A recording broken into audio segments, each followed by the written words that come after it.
ხოლო რაჟამს გამოჩნდა სიტკბოება და კაცთმოყვარება მაცხოვრისა ჩვენისა ღვთისა და ანუ ღვთის განკაცებაზე გულისხმობს.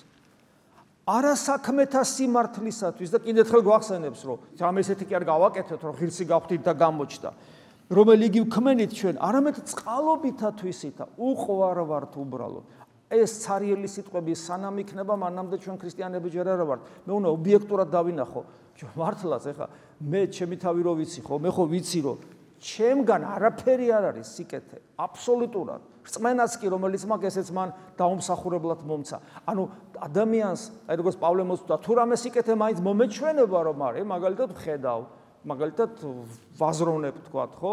გული მიცემს სიტყვაზე და ნუ თქვათ შეიძლება რაღაცა შენი ფსიქოლოგიური რაღაცა მიდრეკილებები, თვისებები, უნარჩვევები მოგეწონოს. უცებ აღმოჩნდება რომ ხატვა შეგიძლია და ვახ რანაირად შემილია ხატვა, არავის არ უსწავლებია ჩემთვის და რაღაც აღმოაჩინ.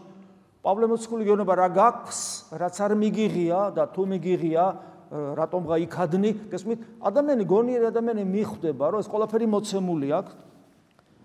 და მიუხედავად იმისა, რომ ყველაფერი მან მომცა და ჩემი არაფერი არ მაქვს, არამედ მან მომცა, მიხსნა ჩვენ, ანუ გვიხსნა ჩვენ ბანითამით მეორე ჩობისათ, აქ შემოყავს საკრალურობა ჩვენ ცხოვრებაში. საკრალურობა, ანუ ჩვენ არა მარტო ავირჩიეთ ღმერთი, არამედ საიდუმლოებრივად მადლისმიერად უკავშირდებით, ნათლობა იგულისხმება აქ. გვიხსნა ჩვენ ბანითამით მეორე ჩობისათ, ანუ ნათლობით მეორე დავიბადეთ, ანუ ღმერთის განკაცებული ღმერთის ადამიანური ბუნების მსგავსი ბუნება შემოდის ჩვენში და მისი მსგავსებისკენ მივისწრაფით, რომელიც აღარასოდეს მოკვდება მეორე ჩობითა, განახლებითა, სულითა წმინდითა, ანუ ჩვენ როცა ვინათლებით საღვთო მადლი შემოდის და ღვთის ტაძრად ხვდებით, რომელი იგი მოჰფინა ჩვენზე და მდიდრად იესო ქრისტეს მიერ მაცხოვრისა ჩვენისა და სულ გვახსენებს ეს ყველაფერი რატო ხდება, რომ ესე იგი ჩვენ ახალ ქმნილებად გარდავისახებით და ჩვენში მადლი მკვიდრობას იწყებს და სულიწმინდა მოდის ჩვენზე, იმიტომ რომ ყველაფერი ეს იმიტომ რომ ღმერთი მოვიდა ადამიანად იესო ქრისტე და ჩვენთვის მოკვდა. რათა განმართლდეთ მადლითა მისითა,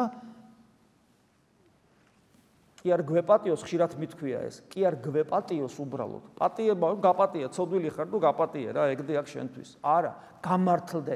ანუ აღარა ხარ ცოდვილი, აღარა ხარ დამნაშავე. არანაირი ბიწი აღარაფერი აღარ არის, გაქრა ყველაფერი. ყველა ცოდვა გაქრა. აღარაფერი აღარ არსებობს. ნამდვილი შვილი ხარ, ჩემი ღმერთი გეუბნება. ამას ნიშნავს გამართლება. ეს იურიდიულ ტერმინს იყენებს, რომ ჩვენთვის გასაგები გახდეს.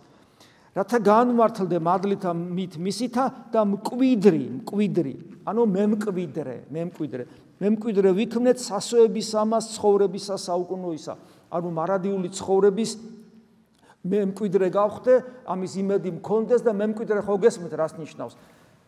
უფლისწულის ძალაუფლება, ღვთის შვილობის ძალაუფლება. აი ამას გვაძლევს.